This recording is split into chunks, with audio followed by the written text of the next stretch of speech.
o qual quero transmitir o que está no meu coração, no livro de Esdras, capítulo 4,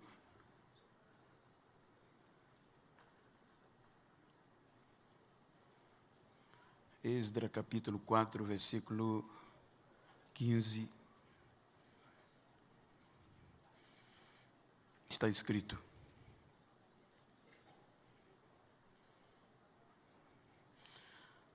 vamos ler o 14 e o 15 para melhor compreensão. O 14 diz: agora, pois, como somos assalariados do paço, e não nos convém haver a desonra do rei, por isso mandamos dar aviso ao rei, para que se busque no livro das crônicas de teus pais. E então acharás no livro das crônicas e saberás que aquela foi uma cidade rebelde e danosa aos reis e províncias, e que nela houve rebelião em tempos antigos, pelo que foi aquela cidade destruída. Queiram tornar os vossos assentos, por favor.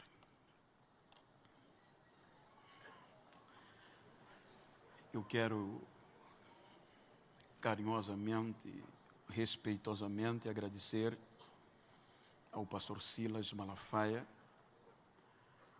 pela credibilidade, a sua anuência, para que eu pudesse estar neste altar, nesta igreja e diante de sua presença, sabendo eu que não tenho merecimentos à altura. E isso eleva a minha gratidão, pastor, ao Senhor, sua digna esposa, este coeso ministério e, obviamente, esta honrada igreja. Que Deus recompense-os por este feito. Quero fazer menção a Deus pela vida do pastor Eliel, pelo convite como responsável desse trabalho, ao pastor Odilton, muito obrigado, vice-presidente, ao pastor Lopes pela locomoção, o carinho, o cuidado da receptividade, representando-os, tem me tratado como príncipe. E a alegria de rever os amigos como o cantor Nani, pastor Elcio, e em vossos nomes externo a todos os demais amigos que porventura estejam entre nós.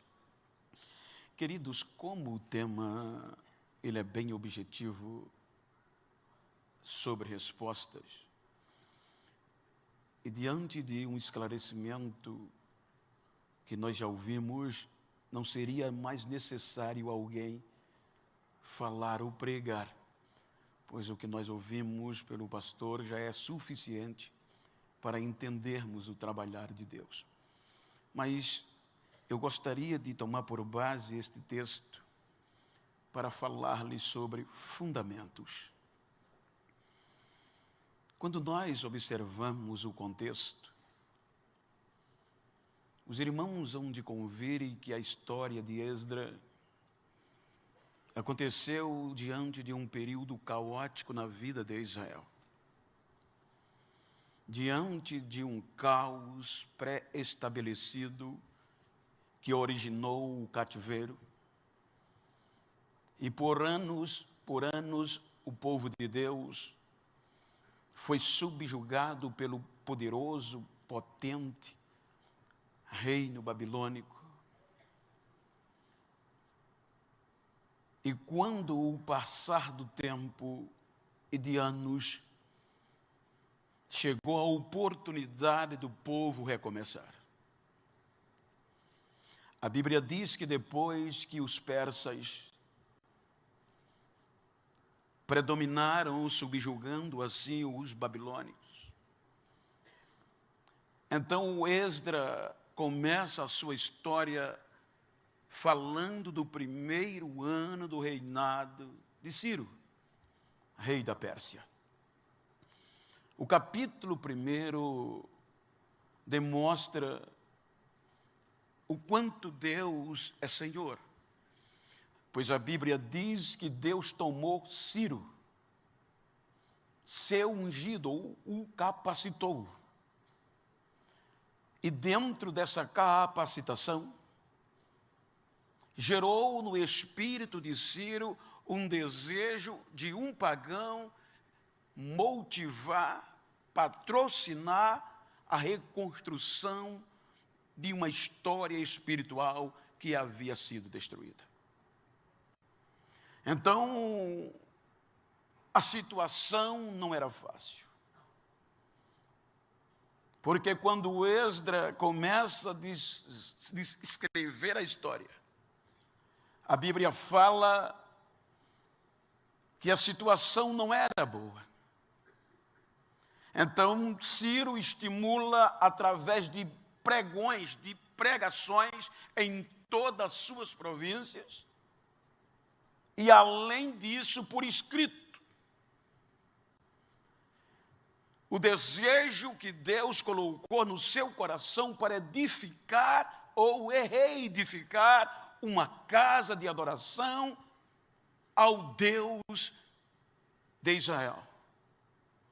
E por isso ele motiva através de mensageiros e escritas para quem do povo de Judá estivesse predisposto a recomeçar, teria liberdade para voltar para Jerusalém, que é em Judá, e dar início a esta grande obra. Então, o contexto histórico mostra que, no capítulo 1, liderados por Zorobabel, por Jesua e outros corajosos, o povo volta para Judá, para recomeçar uma história que até aqui estava sem credibilidade e aparentemente destruída. Então a Bíblia diz no capítulo 1 que eles assim o fizeram. E com o passar do tempo, quando eles chegam, este povo não teve capacidade de reconquistar 100% da sua terra, que havia sido tomada por pagãos. Um contexto histórico mostra que eles só conseguiram recuperar cerca de 1/3, que equivale a cerca de 1.200 quilômetros quadrados de todo o total de Israel. Então, todas as outras partes estavam sendo dominadas política, econômica e socialmente por pagãos. Então, o recomeço não era fácil, pois com 1/3 da terra a economia não se desenvolvia, tanto no contexto econômico e com isso o contexto social. A história vai se apertando a ponto de que, se Deus não intervém, não ia haver geração de Israel. Porque é daí que surge o casamento dos judeus e judias com os pagãos, por conta desta proporção demográfica que eles não tinham força para recomeçar. Então a Bíblia diz que agora vem Zorobabel, dedicado nas Escrituras, acompanhado de valentes, e chegam em Israel para recomeçar. Mas não era fácil. Se os irmãos observar o capítulo 1, é de desafios, é coragem. E para recomeçar, é mais difícil do que para começar. Porque para começar, ninguém sabe quem você é, aonde você vai chegar e nem o teu potencial. Mas quando você começa e o incidente vem para você reconstruir a história, não vão querer, porque já sabem quem você é e aonde você pode chegar. Então observe que o capítulo 1 descreve o desafio e o capítulo 2 é exclusivamente relatos de genealogia, do grupo que voltou, dos cabeças, de homens que voltaram para recomeçar. Então, quando nós deparamos com o capítulo 3, chega a hora de recomeçar. E por onde recomeçar? O capítulo 3 diz que a primeira coisa que discutiram e resolveram erguer foi o altar. Fazer fundamentos para ter força para recomeçar. A Bíblia diz que eles levantam o altar. E o altar é fundamental. Porque sem o altar não ia haver relacionamento com Deus. E sem o relacionamento não havia intimidade. E sem a intimidade, como foi dito, você não vai ter paciência de esperar em tempo de silêncio. Então o altar é necessário. Até hoje, muita gente me pergunta: por que o senhor prega chorando? Não tem como não chorar. Porque eu não fui formado em mídia. Eu fui formado em círculo de oração e escola bíblica.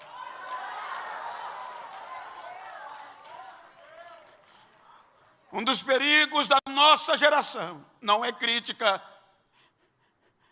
é até elogio, é que hoje nós somos bombardeados por um poder midiático tamanho e que não é ruim, muito pelo contrário.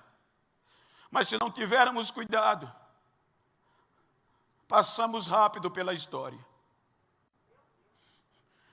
Porque o poder da mídia é excepcional. A mídia só precisa no máximo de 24 horas para pegar um desconhecido, um ninguém, e fazê-lo despontar. E é nisso que muitos estão se baseando. Mas Deus não trabalha desse jeito. Se você não tiver relacionamento com Deus, não vai entender o seu silêncio. Porque Deus às vezes machuca. Parece que Ele esqueceu de nós. Porque a mídia só precisa de 24 horas no máximo, mas para derrubar, ela precisa de menos do que 24 horas para jogar o famoso na lama de novo. Mas Deus demora.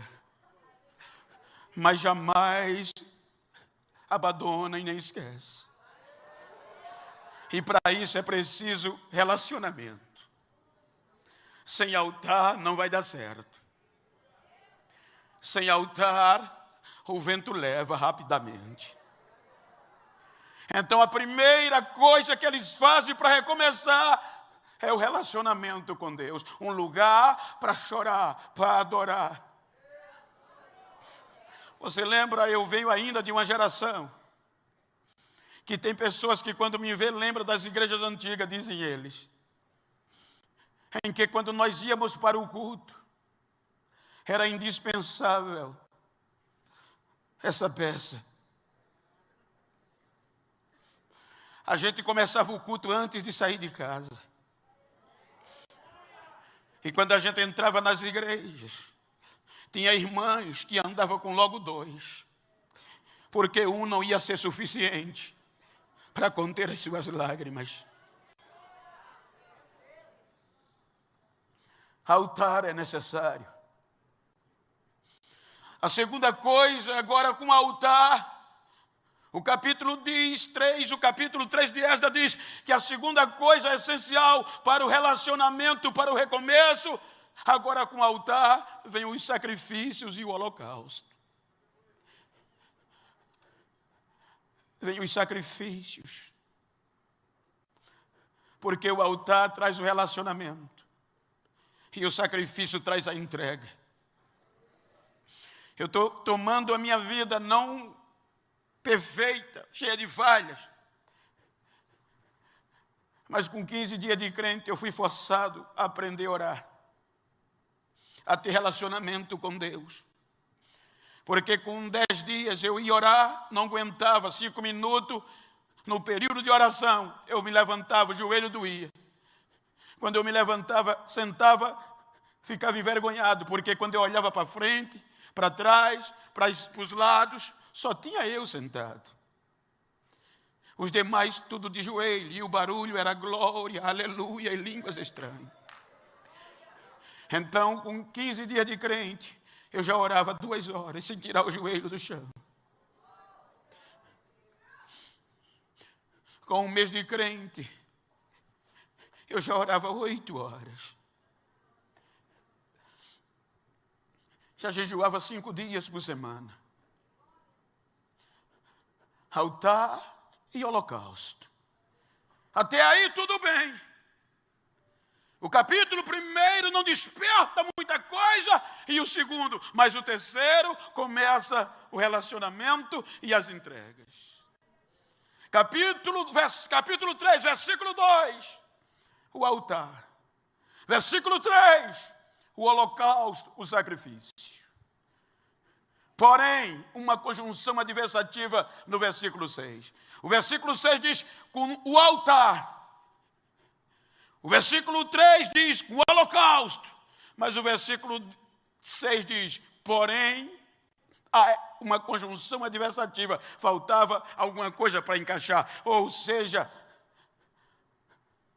os alicerces ainda não tinham sido lançados. E sem o alicerces faltava muito. E enquanto o alicerce não foi fundamentado, não houve perseguição, não houve crise, tudo ia muito bem. Relacionamento, holocausto, festa, alegria, não incomodou. Mas o versículo 10 do capítulo 3 diz, quando os alicerces foram lançados, o negócio melhorou. Quando os alicerces da casa foi fundamentado, e o alicerce não era simplesmente, não é à toa que até hoje, para ter alicerce ele tem que ter pedra. Há historiadores que dizem que na época, história que me falta o nome agora, mas elas dizem que eles tinham que cavar até encontrar pedras, rochas. Então, quando foram lançados, aí foi uma festa só no alicerce. Aí houve sacrifício, houve cantores, aparecem cantores, aparecem sacerdotes já. A Bíblia diz que a alegria foi tão grande, que aqueles mais antigos que viram a primeira casa, quando viram o alicerce fundamentado, choravam. Uns choravam de alegria, os outros preocupados. A Bíblia diz que foi uma alegria tão grande que o choro não dava nem para discernir de quem estava triste e de quem estava alegre, porque era tão alto que de longe se ouvia o grito de alegria e os louvores que eram cantados depois que os fundamentos foram estabelecidos. Os fundamentos estabelecidos, houve festa. O capítulo 3 termina com esta festa.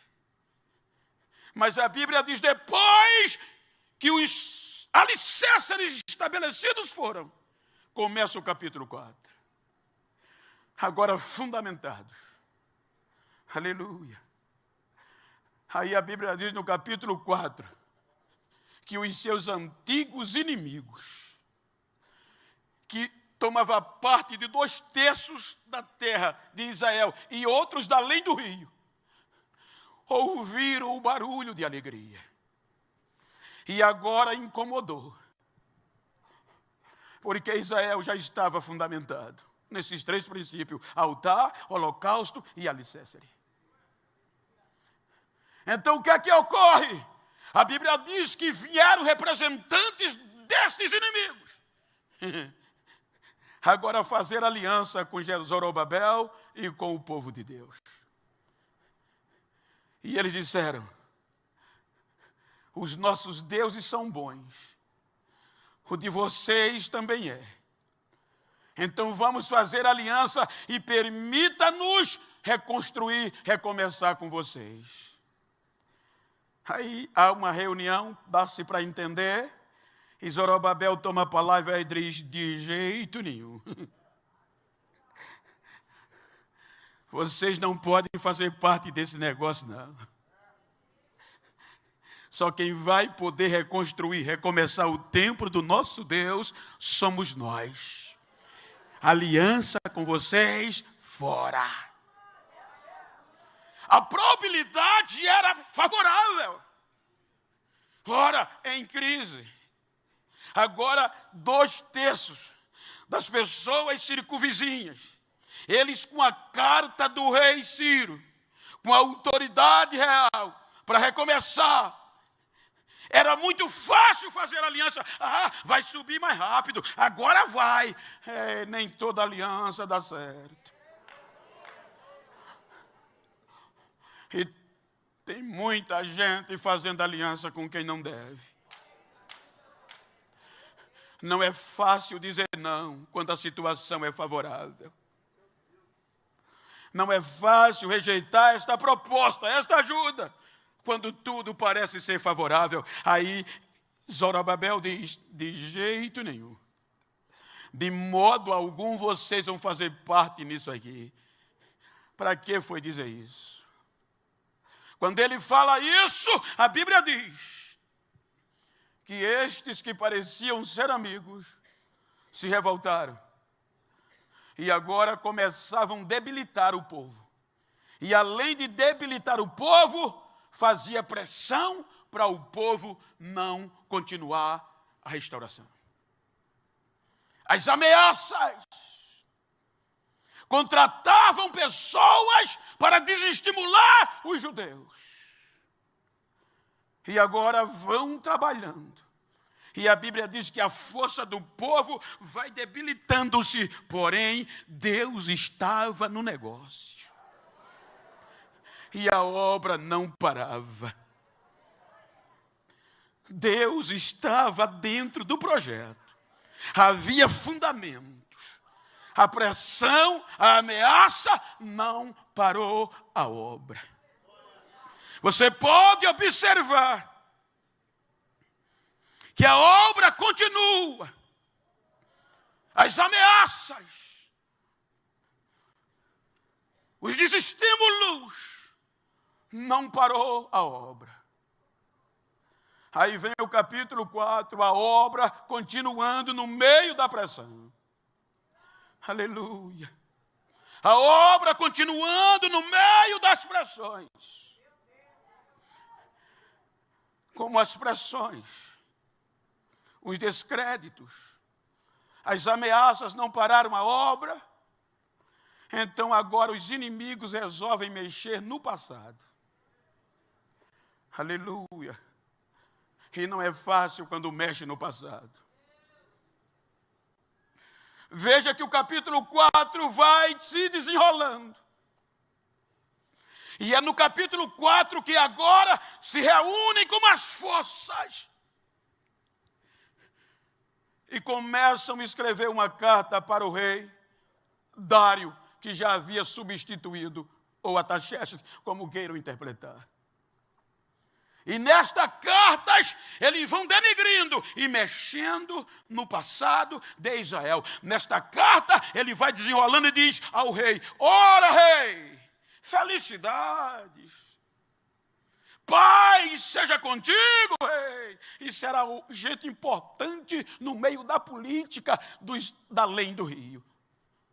Não eram leigos. Eram pessoas esclarecidas que tinham relacionamento diplomático e começaram a escrever para a Pérsia, para Dário, tentando vasculhar o passado de Israel. Ei, nós somos amigos, somos assalariados por este contexto e por isso somos fiéis e não queremos ver o vosso fim. queremos te pedir que vasculhe, que procure no passado desta cidade. E o Senhor vai descobrir que essa cidade é rebelde. O Senhor vai descobrir que essa cidade não presta. E se o Senhor permitir que os fundamentos continuem e os muros se estabeleçam, o Senhor vai ter problema. Porque esse povo costuma não pagar tributos. Este povo pode verificar no passado que este povo, eles não pagavam imposto e por isso foram destruídos. Por isso este povo foi destruído. E a carta chega a Dário. E a Bíblia diz que o rei Dário vai buscar no passado de Israel. E quando busca, está lá claramente nos registros que Israel não era insubordinado, que Israel foi destruído e prejudicou a muitas províncias e a muitos reis. Ou seja, mexer no passado não é fácil. E para recomeçar, a gente tem que encarar algumas coisas do passado. Mas se tem fundamento, não vai ser abalado. Se tem fundamento, vai esperar em Deus. Podem mexer no passado. Diga comigo, estou nem aí. Pode vasculhar.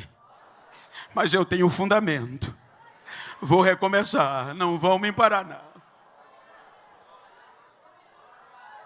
Aleluia. Quando mexeram no passado,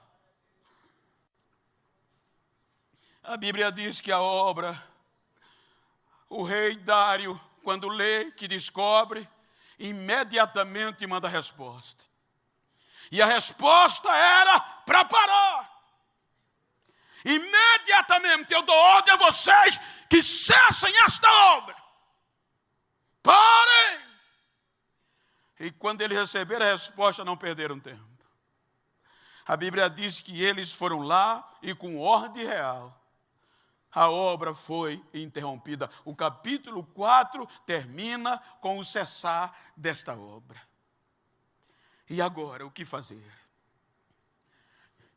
É ordem real, a ordem foi parar. E tem que parar. E Deus? Não são nesses momentos que vêm os questionamentos? Não são nesses momentos que a dúvida vem? Se foi Deus que mandou e agora parou a ordem real, o que esperar em Deus? É aqui que se não tiver fundamentos, filho, desaparece. É aqui que se não tiver fundamentos, vai embora. É aqui que se não tiver fundamento, fica como muitos, batendo de porta em porta, mudando de ministério, todo momento, querendo resposta. Diga comigo, o chumbo pode cobrir, a coisa vai feder, mas eu não abro. Eu tenho fundamentos. Vou esperar.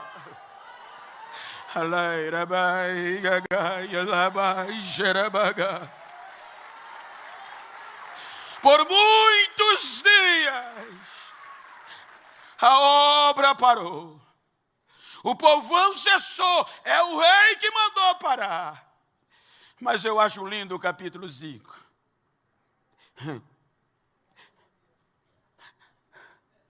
A Bíblia diz que Zorobabel, Jesua, e outro que me falha o nome, a memória, Josadab, salvo engano, não desistiram. Aí é neste período de crise que aparecem 2 profetas, Ageu e Zacarias. No silêncio de Deus você não está só.